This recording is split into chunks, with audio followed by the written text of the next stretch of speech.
It's extraterrestrial radio, okay? My name is Lungiswa Nyakewa Honor Chair. Thank you so very much for honoring your standing invitation to join me here every Tuesday and every Friday between 6 and 7 as we discover, learn, and of course, celebrate our continent and its people. In the spirit of exploring the experiences within our African community, I do have a special guest with me today. I will be in conversation with Mduduzi Khoza Vervey, who is quite the trailblazer, actually. And he's gone off and ventured beyond the borders, and he's left the familiarity of home, of South Africa, and he's swapped all of that out for the vibrant landscapes of Tanzania. And as you know, this is the space where we delve into the diverse narratives that do shape our continent. And today, I definitely want the conversation to be about just that, perceptions and the experiences of Africans. And also today's conversation isn't just about this one individual's journey, but rather about just the broader story and the broader dynamics that are at play. And as I said earlier on, we're going to delve into some of the perceptions that South Africans carry with them when they step into other lands on the continent. And similarly, we're also going to talk a little bit about how fellow Africans perceive them as the representatives of the country, which is what is expected, right? When you travel, people look at you and you become the face of your country, and however they see your country is how you will be received, and it's probably the same for whoever is then traveling. So I really want it to be a conversation that will inspire more conversations about breaking down some of the barriers, where we start to just maybe have a bit more understanding and start building bridges that will hopefully bring us just a little bit closer together as Africans and start to understand each other and where we're coming from. As like Ndu's story isn't just this one story, it's one of many, and it might differ from the next person that we do end up talking to about their experiences on the continent. But I definitely feel that it will shed some light on that intricate dance between culture, identity, and of course sometimes enterprise that really does define the African experience. And so we'll be exploring those kinds of impacts and what it's like to travel, to leave home, and to just venture out in the world and say, I am going to go give it a try somewhere else outside of home. Hello, Mdu. Welcome to This African Life. The face you're seeing over there, that's Mduduzi Khoza Vervey. Welcome to This African Life. Lulu, thank you very much. That's quite an introduction. As usually, I mean, I don't consider myself much of a trailblazer in any form, but as you said, my story is one of many, and I've met so much South Africans this side in Tanzania as well. So thank you for having me. It's only a pleasure. Thank you for making the time to speak with us. So firstly, I think I would just want you to maybe give us just a little bit of who is Mduduzi, where are you from, what's happening, where are you, and what are you doing over there? Well, I think now I'm even confusing myself on who I am, but so my name is Mduduzi Khoza Vervey. I was actually born in Malelan, which is in Mpumalanga, but finished, of course, my schooling in Cape Town, Durbanville, and I have stayed there ever since. Although I've been staying in Stellenbosch in the past couple of years, along with schooling and studying, and also ending up in the wine industry. Of which how I ended up in Tanzania. Oh, so it's got to do with wine. Well, I think Stellenbosch, the home of wine, and you went off to Tanzania for wine. Well, I think of course, if you say Stellenbosch, usually people will recognize it for wine and many other things, depending where you're at. Of course, part of the world, Stellenbosch is known with many other history to it. But in my regard, it started with wine indeed. So I think to start us off, like you said, you're in Tanzania. Can you share maybe some personal experiences for you as a South African living over there? What has been, maybe let's start with the most rewarding aspect of your time there? Well, and to put it easy, look, when I firstly decided to come this side, as much as I'm in wine, but we're not only doing wine, uh, it was more about business. It was more, we had a startup that we built up along with a partner uh, before COVID, and COVID happened, and it sort of challenged us on what to do. At the time, of course, we all remember in South Africa, lockdown was a bit heavy in terms of production, selling, and or retailing of liquor, as per se. So within our time, we had to look somewhere where what are we going to do? We were affected heavily by it, and Africa made sense without actually. I don't know if it was a bit of being naive within that part, but we looked around, and Tanzania also then came across because of SADC and how favorable it is towards South Africa in terms of trade and the trade of wine, especially between the two countries. So it was much more an idea without really knowing much about the country. I mean, I did history at school, and it's never a thing that came up within our spectrum to know or being taught about Tanzania as per se. Even to this day, when I tell people who I am, the question is, where is that? Because, of course, people are familiar more with Kenya in East Africa or Zanzibar in that matter, but Tanzania is not something that, or a country that most people are aware of. And I was one of those, actually, even before the day I came this side. Oh, interesting. Really, really interesting. And how has the reception been? Like, when it comes to how the locals have perceived you, welcome you, how did you find that? How is the settling in and integrating in that community? Look, I think from a personal perspective, when I arrived, of course, like moving anywhere else in the world, you will have your own moments of culture shock. You have moments of adaptation within the weather. Tanzania's weather is more of Durban, like it's more humid, it's hot most of the times. It's heavy storms at times, like we have now in January, or this January at least, than when I arrived last year. It's been much more thunderstorms, and we've had actually a few damages here and there. So those things that one needs to adapt to within your own personal capacity.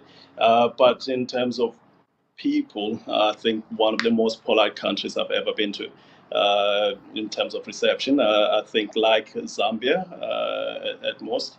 It's I don't want to say they're humble people, of which they are, because it might make it sound as if they're without any fault. But in a sense, they're the most welcoming people. To a point, I think we've spoken before, and I told you a story. When sometime last year, February, I took a Uber moving from one place to another when I was staying within the Airbnbs. And the driver that I had was an elderly woman, which is something that has never happened ever since.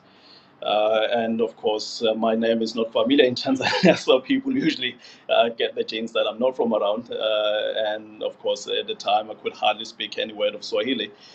So that also made it clear, even though I seem to fit in because of my skin color, but those things stand out quite frankly, usually. So I remember the lady asked me about South Africa, and I sort of said, of course, where I'm from, what's happening there. And in the middle of my talking, she went on and said, "I don't like South Africa." Oh. You it's sort of you get caught off guard, because usually brand South Africa is like now we see around the world. It is actually in good standing with many people around the world. Yes, they're negatives, but mostly we see with tourism how people actually come to South Africa because of what they know of brand South Africa, our history, and also what it is currently. So to find somebody who come out straight and say, I don't like South Africa, yes, you might think that it's an easy, or I just don't like it there. But she then referred to a story that of an incident that happened during this xenophobia or xenophobic attacks that we had towards foreigners, and for her it was something so close and personal because not necessarily a family member, but a friend of a family within their family member in their village. She mentioned of what happened and how he passed away and all sort of thing. Which in that moment, I don't think I wasn't so close to the incidents that happened. Of course, being in Stellenbosch or in Cape Town, we sort of knew what was happening. We were aware of what was happening and the people who were behind it and so forth, but we were not part of it. We didn't actually feel the effect of it. But here I was in a country thousand or kilometers away from home, and suddenly I found myself in that situation and actually experiencing the other side of it, or the hurt that it has caused, of which we're not aware of. I think at home, at least in terms of what our actions actually do or causes in. So that was in that moment there was a bit of discomfort, there was a bit of fear, there was a bit of along with a shock of I've never experienced it, and then suddenly here I am, and I need to answer for it. But even in that moment, we drove, I think, it's at least 20-30 minutes drive that we had from where I was coming to where I was going. And even in that moment, talking of a subject as where you would think, you're in a foreign country, you're going through the streets you don't know, she could pull over anywhere and say, this guy is South African, get him. Within my discomfort and everything, she actually made sure that I felt so comfortable with my drive. She still talked to me. We had more conversation. She talked to me of her dreams. She wants to move to Canada. She wants to move to traveling. I think she was on the late 50s, around there. And we had quite a conversation that actually I even forgot of what of our conversation or introduction started. So it just goes to show, it speaks much volume of the people of Tanzania in that sense, that even with something so close that if she wanted to have revenge, she could have in any other. And I've had this conversation many times after, and the more I have it, the more lighter it gets, and still heavy, but because of how understanding the people are towards what happened and why, and also their perception also of South Africa, I think, became clouded within that. So to have those conversations is no longer so let's say, it's much more easier. It's still not comfortable, but it's much more easier to engage. That is very interesting, and it definitely, your story definitely does speak volumes about the people in Tanzania then, because really I think it's a special kind of person who can look past a certain event that kind of just took people as a whole without looking at individual cases or this. It just, in South Africa, that was a horrible time. And I think definitely to the rest of the world, in fact, not just Africa, but more so, especially to Africa, I think it was a horrible picture. It was a horrible representation of who we should be to the rest of the continent. And I find it So, like, I just put myself in your shoes when you were retelling the story now, just trying to imagine how scary for that moment it must have felt, because you're not at home. You're at her mercy essentially, because you're in her car. You know what I mean? It's outside of the comfort of what you know, and yet you came out of that feeling even more safe. And I think that it probably gave you an opportunity as well to imagine the fear that so many people who were from the rest of the continent living here during that time of the xenophobic attacks must have felt like every single day of their lives. I think it's a very painful part of South Africa in terms of just how people perceive us. And I think that we've got a long way to go to kind of start to change that perception of who we are when it comes to the xenophobic attacks, because South Africa is home to so many other people who are coming out of our neighboring countries and across the continent.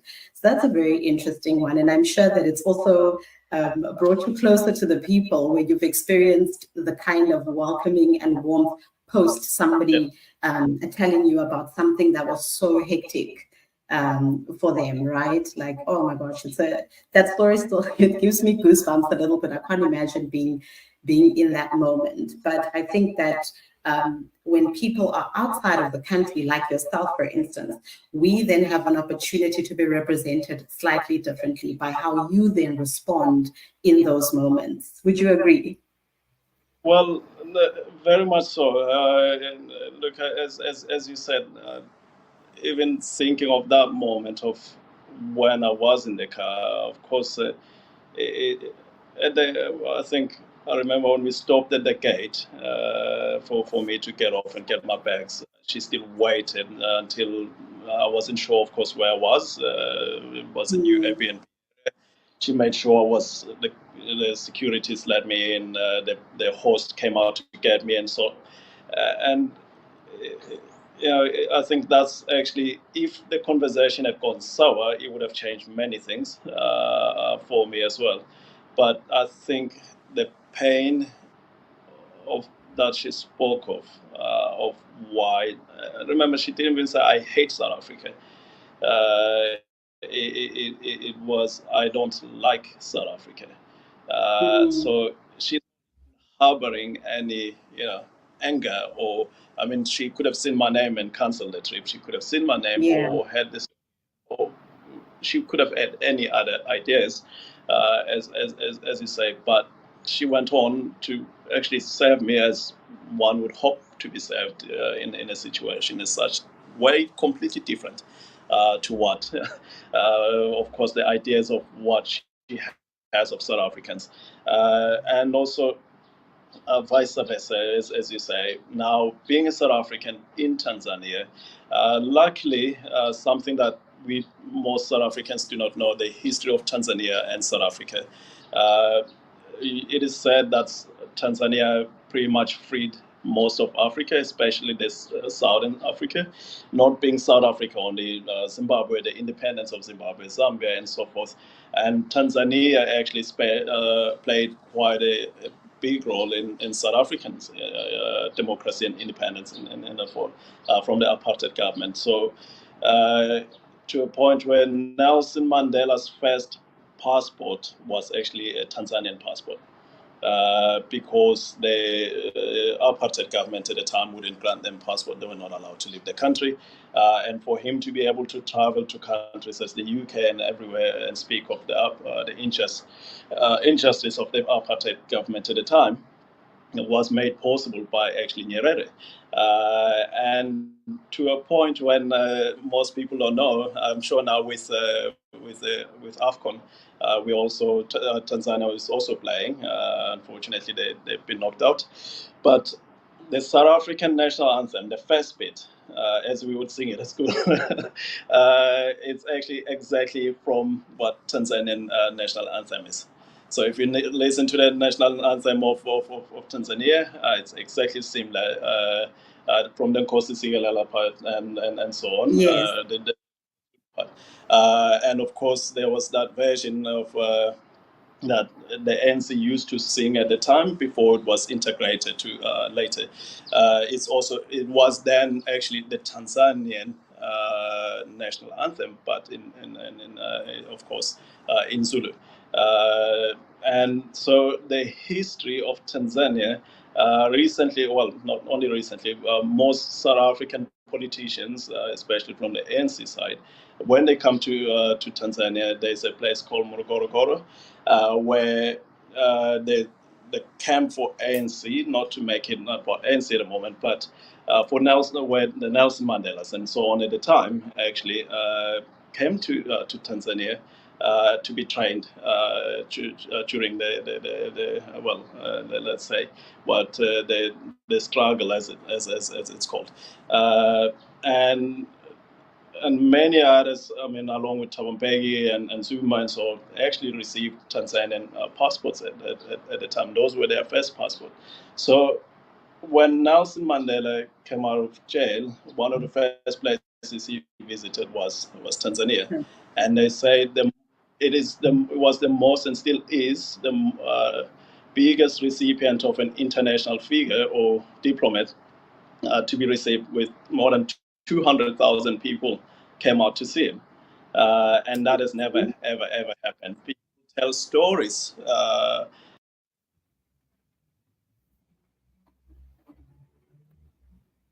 Okay, we seem to have lost connection there. Are you back? Yep, I can still hear you. Awesome. So yeah, as I was saying, within those lines, when Nelson Mandela came out of jail, visited Tanzania, was well received. The stories that people tell of that time, even to this day, at his funeral, the former President Kikwete, actually, it's on YouTube, gave quite related quite a story of actually what took place to the point Nelson Mandela became president, to a point where actually they speak of who, when it came to a point of who to succeed Mandela as a president after when he decided not to go for second term, the call for Thabo Mbeki came actually from Nyerere, and Tanzania made him, but it was advised with understanding and so on. So the relationships are actually much beyond than what us as South African actually understand. So Tanzania as a whole, the whole country knows this, and it is a history that is taught around. It is a history that is carried out. What Tanzania has done, of course, something to be proud of, but also for them, their perception of us is from that. It's not from what we see as another African country out where we don't know who they actually know South Africa more than we do. So South African, you are much more welcomed, and in turn, it is hard to be. I don't know how to put it. You go to other areas sometimes, and you actually feel heavy, and you also act within that. It makes it so hard not to be a good individual. Let me put it that way. Not that I'm the ambassador, you just to my country, but you feel proud, and it feels almost like being at home. That's really interesting. I don't know how many of us in South Africa actually really had the experience during school to actually get African history taught to us. I know that we learned a lot about global history, but it wasn't the focus for me, from my experience. The focus was never on African history. Bits and pieces of information that I've acquired over the years has always been out of my own curiosity, wanting to know, hey, what's happening over there in that country? Hey, what's happening over there? Where did that come from? Type of thing. And it would be interesting if we could, perhaps maybe that is something that's already taking place in South Africa, where a lot more of the African history is coming to the fore, where people are learning from others. Like you, sharing on a platform like this about certain things, it might spark an interest in somebody to go and actually say, let me read up a little bit. I had no idea of the many connections dating so far back between Tanzania and South Africa. And I think it's incredibly important that you immersed yourself so much in learning about the history from there, and connecting it back home. Now, here is something I want to ask you. When you spoke specifically quite a lot about Mandela, right, Nelson Mandela, and I don't know if you've noticed this, but specifically here at home in South Africa, the legacy of Nelson Mandela has kind of sparked a lot of debates of late, and people are questioning a lot of things, and they're feeling a lot of big feelings around the figure and what he represents, and how people perhaps, because of the situation that people might be in right now, there's a lot of feelings towards Nelson himself. And I find it incredibly interesting that in another country, he's still held in such high regard. Do you think our feelings are a little bit misplaced over here in terms of how we view people from outside, like with the xenophobic attacks, and how we are viewing the legacy of Nelson in terms of people feeling very disgruntled and questioning that legacy of Nelson? What are your thoughts around that? That's well, looking at it from this side now, I mean, I'm sure if I was at home, I might have also questioned certain things as everybody hears it or views it in any other form. I'm now reading a book, the plot to save South Africa. Of course, it speaks of this time of Chris Hani and all these guys and his assassinations and also the vision of the time, let's say the ANC at the time for liberation, let me put it that way, and also trying to bear away from politics as much as possible. But that's just that focus on its own, and people this side having seen the new side of things, they know the history. Those who lived within that part when Mandela was here, those who hosted him at their homes, the monuments that are here, the way he's spoken of by the former presidents and so on, even the current, and those relationships, or what cements those relationships, than somebody who's at home, who's experiencing the changes that have been, and thinking, well, maybe, you start, things get, let's say, distorted in a sense of saying, okay, maybe we where we are because of this and that. Doesn't mean it's the truth and the facts. Sometimes it's now ideologies become formed. But when you read then books as such, and you experience it from at least from where I'm sitting, even though I might not agree with the ANC now, even if I do agree with the ANC now, my respect of that part, it can't change. I think it is something that is important in that form, that we do not lose that part. And there are people who want to discredit it. It is true, and we know it, that it is be forgotten. I'm not saying that it means that we must pledge loyalty to a government that's no longer walking the talk, as it's always been, and I'm not placing any judgment to anybody with this, but I'm saying that part is actually something that we should remember, and it's also something that's still worth respecting to this day. Even if we no longer agree, even if we no longer vote the ANC, even if we don't, even if people choose, of course that's what they fought for, that we're able to choose. Nelson Mandela himself who said, if the ANC no longer serves you as it always has, not quoting it directly, but you must do as we have done to the apartheid government. We've had that also from Desmond Tutu along the lines. They were honest about it. So even if how we feel and our ideologies and everything that forms at this current point, it doesn't actually change what they sacrifice for.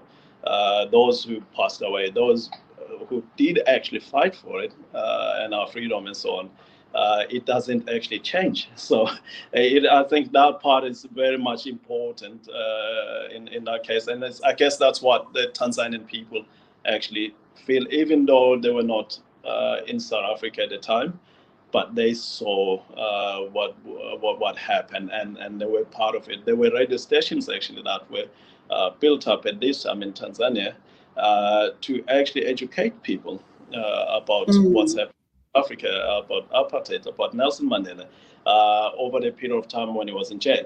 So it's a, I think maybe it's a change of heart that one might come and realize if one learns about something like that, or actually being coming to a country as such where you're like, oh, actually, Nelson Mandela is still significant because they, that's at home now. It's starting to get to that point of like, yeah, forget about that.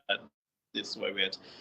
Because people as Julius Nyerere, their former president, is still just as much of a significant figure. Absolutely. Thank you for your thoughts on that. And I obviously did not want to push you to have any, too much political opinion or anything like that. But one thing I can take out of that is the perspective that I sense from you, that having left home, the comfort zone, and kind of being surrounded by, all the things that you know of or know your country to be, and leaving that and being over there and actually seeing your country, its history from a different perspective from the people of Tanzania, I think it has given you different perspective, and that is why I think you look at, or you have the ability to look at the feelings which are predominantly coming out from young people with regards to the legacy of Nelson Mandela. But thank you for that. Thank you very much for that. And I just want to, as we're going to wrap it up, I just want to ask you maybe for what do you have to say about travel, about leaving home? What are your parting shots to somebody who's sitting? It doesn't matter where, okay? It doesn't have to be specifically South Africa, but you're a young person, you're on the continent and you're sitting there. What is it that you can share from your own personal experience that you've learned from doing this big thing of packing your bags and saying, I'm going to go and see what opportunity I can create for myself or what connections I can make in Tanzania? Yep. What is it that you can say to other young people on the continent? Because remember, we are sitting with a lot of issues in terms of wanting to grow, wanting to see the world, wanting to get into business, wanting to, explore and be better than what we currently are. So what are your parting shots when it comes to that? Well, something my father always say is, always try and always say, it's worth exploring. He would, whenever I bring an idea to him and say, look, there's this thing I want to try. I think I've changed many things in my life. People who know me, I've tried many things. I've changed careers along the way, and of course, I'm still within something that I learned along those experiences. It's always been that. Just explore it.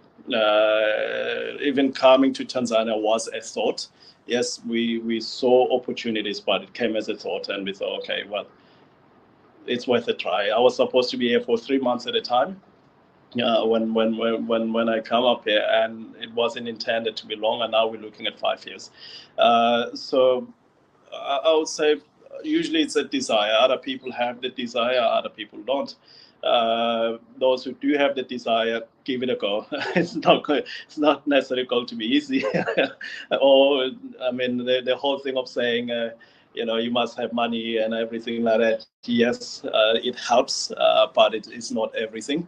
But I think it is important, even for those that don't have the desire, even those, some people can afford and others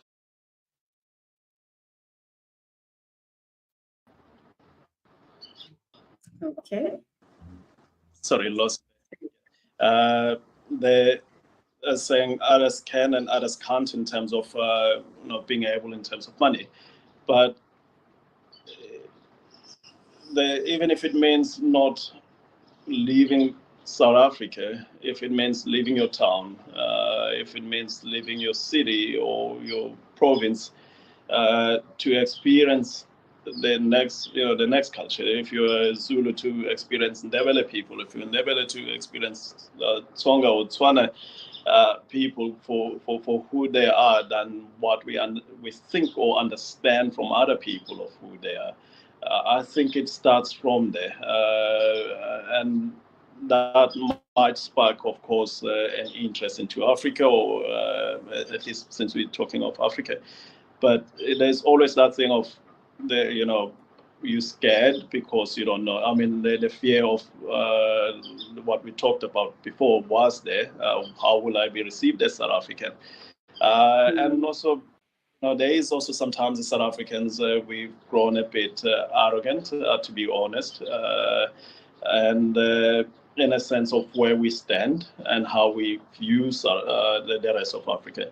And there is also, of course, from Africa, that sentiment of awe of South Africa. I mean, if you look at places like Cape Town and so on and so forth, or cities like Johannesburg, but they also do not know other parts of South Africa that they don't see on the news. Or the other is South Africa is full of drugs and guns, which is also, partly true, but also we know that's not really what life revolves around in South Africa, guns and drugs. But so it is unfortunate that also, I think it's a question we spoke about earlier this afternoon, that, the things that the government and or the leaders can do to bridge the gaps. There are things that are outside of our control. I mean, traveling through Africa it's tough. The flights are expensive. If you take a bus, you might not reach to exactly where you want to be. Passports, visas, all sort of things that seems to be a barrier at times. There are things that are outside of our control, but if one is keen to it, they will definitely come all right in terms of moving around Africa at the moment. So yeah, look, I would I encourage it? Yes, I think it's worth exploring. I can't say what people would find. My experience would be different to others, but I think it would be a great attitude to have for most South Africans. You find I've never eaten goat in my life before I came here. Now I'm a Mbuzi person. Call a prize called like barbecue choma, so it's Mbuzi choma. So I'm now a Mbuzi choma person. I can't go without Mbuzi at any time. So it's